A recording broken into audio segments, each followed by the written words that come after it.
Mark Skaar on the Skaar Kaard. Proud to welcome in Damon Johnson. How are you, sir?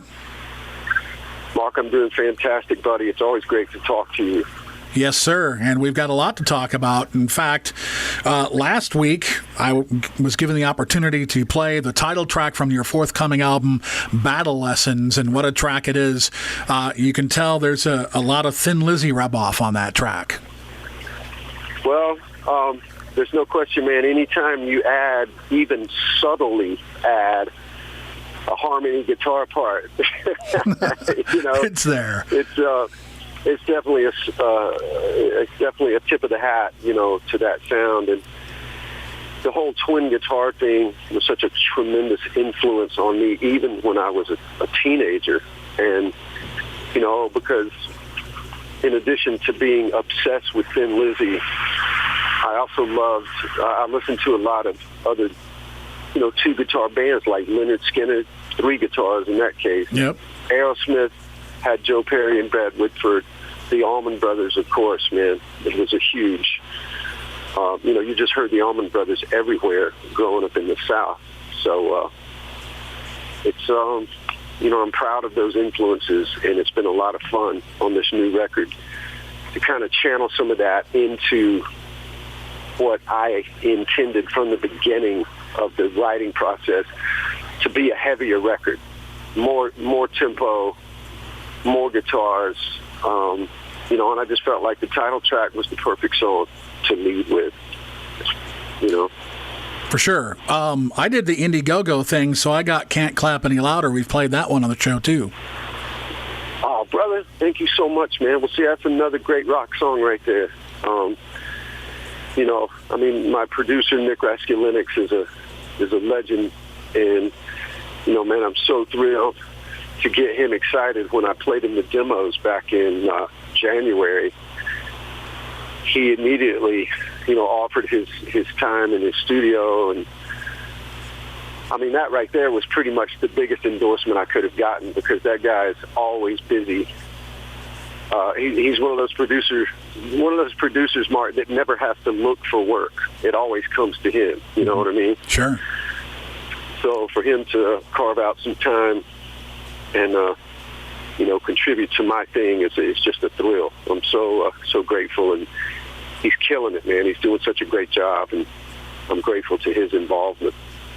Talking to Damon Johnson, and I wanted to go back, talk about the Memoirs of an Uprising tour, because I had an opportunity to see Damon a couple of times last year-ish. First of all, we'll start with a Winery Dogs tour, and I saw you at First Avenue in Minneapolis. Yeah, man, I guess that was, am I correct that was that May or yes. June? May. Did we do that? Yeah. Yeah, man, it has been a long time since I had performed in Minneapolis, playing my own music. And we were extra thrilled that, the Winery Dogs were going to be playing at First Avenue, obviously a legendary venue. But it was a great night. That was the final night of the tour, and I didn't really know what to expect when I put out Memoirs of an Uprising. I was certainly proud of the record. And, for all of my years of being in the music business, the bands I've been a part of are certainly much more of a household name than Damon Johnson is. So, to get an opportunity to go out and tour with a band like the Winery Dogs was just a perfect fit. And, we learned a lot, my band and I, just putting a good set together. You want to keep people's attention. And it just felt like that night in Minneapolis, Mark, was kind of perfect. We got a great reaction right out of the gate, and we had everybody's attention to the end of our set. And I don't know, man, I just can't wait to get back up there and play that venue again. There was a lot of stuff in discussion, back in, I guess, mid-March, right before everything shut down. So I'm sure you've talked to other musicians, without a doubt. Mm-hmm. Yep. Everybody's plans kind of got thrown out the window, but you can bet, man, we want to get back up there as soon as we can. And then you saw us again I guess that would have been, February? Yes. We came through and played Medina with UFO. Right. Also a great show. Also very memorable, the reaction that we got. And, I've always been a student of classic influenced rock music. And, we felt confident going in that UFO fans, they would find something within our set, to sink their teeth into. And, Medina was another really good night. And, that whole tour with UFO, come on, man. Legends. Yes. Legends. And they were so good to us, and their audience was great to us. So we were thrilled. We're talking with Damon Johnson. So you have a name for your power trio. It's Damon Johnson and the Get Ready. Yeah, man. Thank you for saying that. I felt like certainly my guys deserve their own moniker because they're so fantastic. And, another band I've been a fan of since teenage years, man, is Tom Petty and the Heartbreakers. And, any fan of Tom's knows that he was committed to that communal band aesthetic right from the beginning.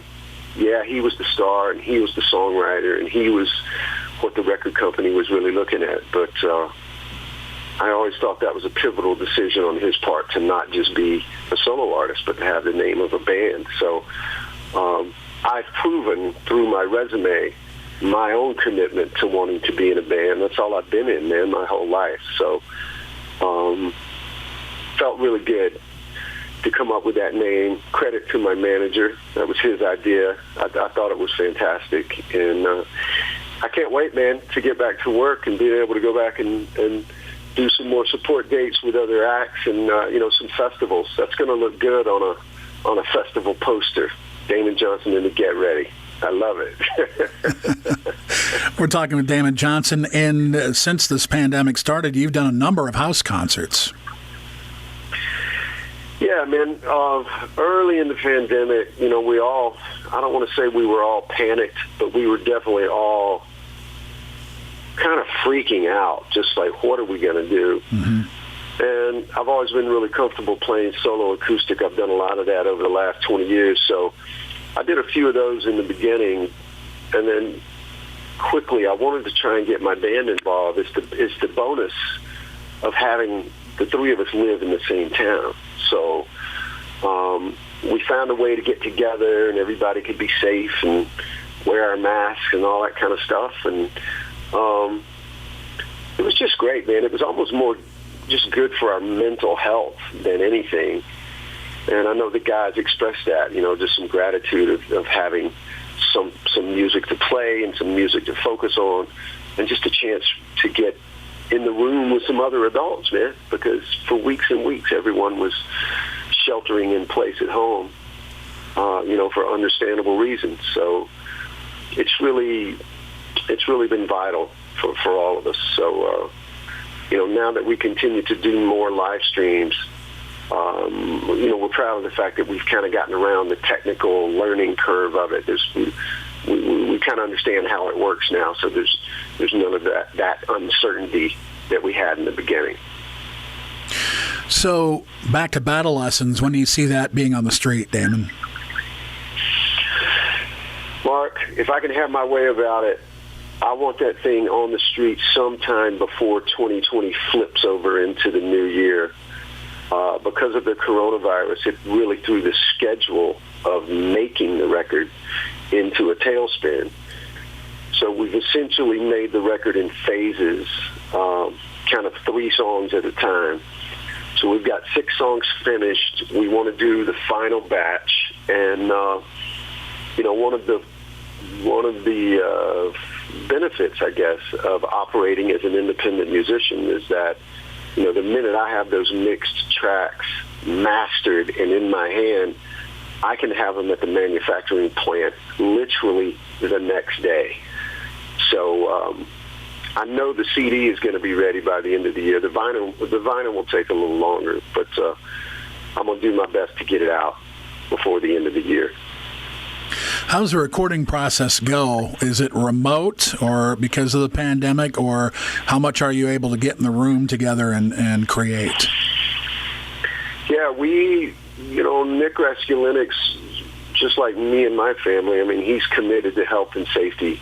It's priority, paramount. So, the way we did it, man, is everybody put on their masks. And, we went to a heavily disinfected and cleaned studio, lots of hand washing, lots of breaks to walk outside and get some fresh air. Man, there's just so much uncertainty about the virus itself. So we did everything. We were committed to doing everything possible to maintain, good health practices, while at the same time getting the work done that we needed to. So basically, we would track the drums first, which was really just Nick and myself and Jared, my drummer, in the studio, and that was it. And then once we had that, we would focus more on getting the guitars stacked up, work on the vocals some, and then we brought in my bass player, Robbie, and he laid his parts down. So, never really was there, more than 3 or 4 people at the most in the room at the same time ever. So it's a weird way to make records, man, but we're doing it, and it's working. It's not ideal, but we're definitely getting the music finished. So I'm grateful for that. Yeah, I'd be remiss if I didn't say we need to name drop the names of the Get Ready. Yeah, man. My bass player is Robbie Harrington, Texas boy originally, and Jared Pope, my drummer. We've been friends for 12 years now. I met Jared in 2008. He became the drummer in a country band that I was a part of for a little while. And Jared's originally from Bakersfield, California. But he moved to Nashville shortly after my family did in 2013. I was so excited because I knew we would be making some kind of music together at some point. And once I started really moving in the direction of doing my solo thing full-time, Mark, there was no one else I was going to call besides Jared Pope. So I couldn't be more proud of both of those guys. They're world-class musicians and just great people. If you don't mind, I'd just like to go back and touch on the things you've done so the uninitiated will know. I think probably, obviously, out of the gate, the big thing for you was Brother Kane. Yeah, Brother Kane was almost magical, man. 4 guys from small towns in the middle of Alabama all congregating in Birmingham and, just giving it a shot. We wrote a bunch of songs, made some demos, and I was as shocked as anyone, that we were able to get the attention of Virgin Records. And between 1993 and 1998, we put out 3 quality albums. We had a lot of success at rock radio. We did some big tours with some of our heroes that we were able to go out and support. And I learned so much during that experience, Mark. It certainly made me grow quickly as a songwriter, as an entertainer, and really, I guess, just as a businessman. We got a crash course in what all is involved with, the music business. Some of it good, some of it not so good. So, but that was definitely where it all started for me, was Brother Kane. Talking with Damon Johnson, a project I loved was Slave to the System. Yeah, man, thank you for that, Mark. The third Brother Kane album was produced by Kelly Gray. And Kelly came to me through my friend Kevin Martin in Candlebox. Kelly had produced their first 2 albums. And Kelly and I just hit it off gangbusters, Mark. Got thick as thieves immediately. He is a monster producer, guitarist, songwriter. And Slave to the System was really his idea. Right after Brother Kane put out the Wishpool album, he wound up replacing Chris DeGarmo in Queensryche, as you know. Yep. So once he and Rockenfield started playing together, he started talking a lot. Kelly started telling Scott about myself and Roman Glick, the bass player and Brother Kane. And so Kelly got us all together, man. We started writing some songs and recording some music, and it was a great, great record. Kelly and I stay in touch to this day, and we continue to harbor a deep desire to make a follow-up to that record. We've got a cachet of songs literally ready to go. Not enough for a full record, but some quality stuff, Mark. So I'd love for that to see the light of day. You and me both. Some way, somehow. Yeah. Thank you. And that record was actually released twice. Yeah, very good, man. You're exactly correct, man. We put it out ourselves, almost like a mail order kind of thing. This way preceded, not only Facebook, but what was the platform? MySpace. This was even before MySpace. we put out that we put out a version way back in 2001, I guess. But then we did a deal with Spitfire Records, and they did a proper release. And yeah, man, it's a good record. I get asked about it all the time. Fans will pop up at shows and have a CD they'd like to get signed. So great experience, great songs. Love making that record. Your bio said something I wasn't aware of. You were briefly working with John Waite. I didn't know that. I did. John Waite, I guess, was my first ever professional sideman gig. I had always been in my own bands even before Brother Kane. So through a mutual friend, I got the call, got to play guitar with John, who I had been a deep fan of my whole life. I love John's work in the Babies. Obviously, his solo work is fantastic. So what a thrill for me to play guitar in his band. And I worked with John off and on for about 3 years, right up until I joined the Alice Cooper band full time in 2004. Mm-hmm. That's where I want to jump next. I can imagine it was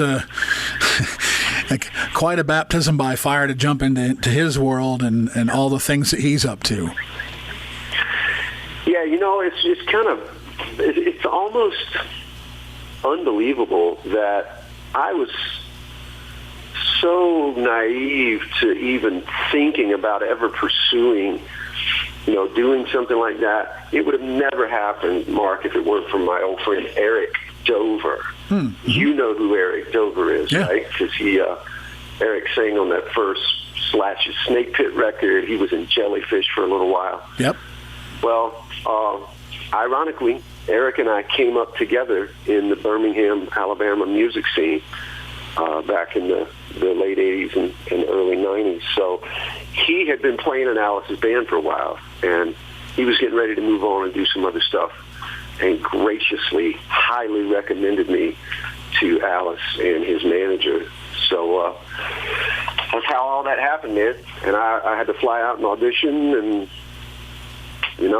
Alice gave me the green light, and he was my band leader for almost 6 years. It was an incredible experience, and I'm so grateful for it. I learned an immeasurable amount of good stuff working with Coop. From there, you got to join one of your all-time favorite bands, Mine Too, Thin Lizzy. Yeah, that was really rooted in a random show that we played in, of all places, Dublin, Ireland. Alice was the middle act on a 3-band bill. It was Def Leppard, Alice Cooper, and Thin Lizzy opened the show. And it was essentially Scott Gorham's second, his new version of Thin Lizzy that he had put together just a year before. And it was that night in Dublin, Mark, that a friend told me that he heard that Richard Fortus, who was in Thin Lizzy with Scott, was about to have to leave and go back to Guns N' Roses. And that friend had recommended me to Richard and some of the other guys in Thin Lizzy. And I famously thanked my friend. I said, well, man, that's awesome of you, but that's never going to happen. Me, in Thin Lizzy, that's not possible. And about 3 weeks later, man, it happened. The phone rang and management called, and I talked to Scott, and as you do, there's some discussions and passing ideas back and forth, and it worked out. My first run with Thin Lizzy, they were direct to support with Judas Priest in the U.S., and I believe we started in San Antonio, Texas. That was October of 2011.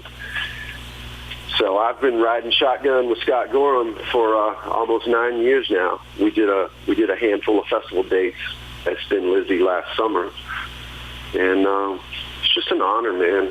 Just an honor and an unbelievable experience. If you could have told teenage me what my resume would look like when I was in my 50s, there's no way I would have ever been able to believe that. And of course, Thin Lizzy morphed into Black Star Riders, and you did the first 3 records with them. Yeah, man. So much love for those guys. So much love for the music we created and those records we made. I have been unabashed in my crediting Ricky Warwick for his friendship and his collaboration as a songwriter. We did the bulk of the heavy lifting in that band, and Ricky's such a great songwriter, great lyricist, a great frontman, and just a quality human being.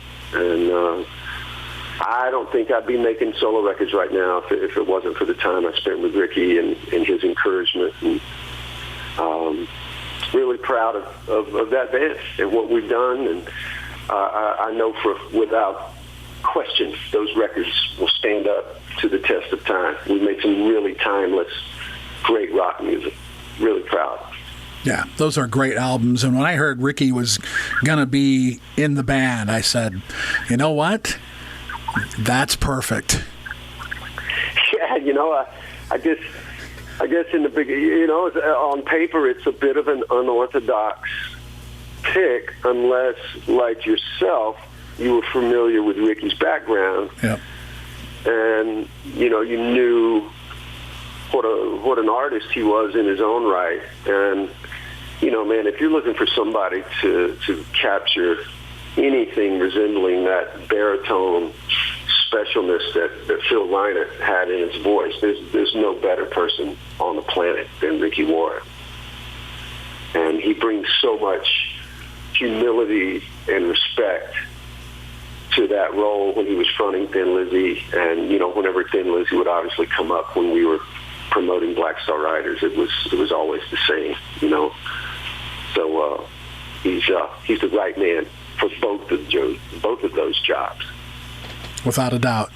Damon, thank you so much for your time. Battle Lessons, look for it. It's Damon Johnson and the Get Ready coming soon. Oh, I'd be remiss if we didn't talk about the special event on Friday. Bro, I almost forgot. We both almost forgot. Big event this Friday, 7 p.m. Central Time. Damon Johnson and the Get Ready with very, very special guest, Richie Faulkner from Judas Priest, joining us on guitar. We're going to perform the debut performance anywhere of our song Battle Lessons and an extensive set list tribute to Thin Lizzy. It's going to be killer. It's going to be killer. We're using a great platform, Veeps, for the live stream, so people can get tickets at damonjohnson.veeps.com, or they can simply go to my website, damonjohnson.com. All the information is right there. It's going to be insane. It's going to be insane, Mark. We had our first proper rehearsal on Saturday, and there was just a lot of laughs and a lot of smiles and just a lot of guys acting like giddy teenagers, playing all these songs together. So it's going to be a lot of fun. Deep cuts? Deep cuts. Sweet. All the hits, go deep cuts. You will not be disappointed, my friend, I promise. Damon, thank you so much. We appreciate it. Mark, you're a gentleman. Pleasure to talk to you always. Say hello to everybody up there. You guys stay healthy, and I know we'll get some FaceTime again really soon. For Damon Johnson, I'm Mark Skaar on the Skaar Kaard on 103.7 The Fox.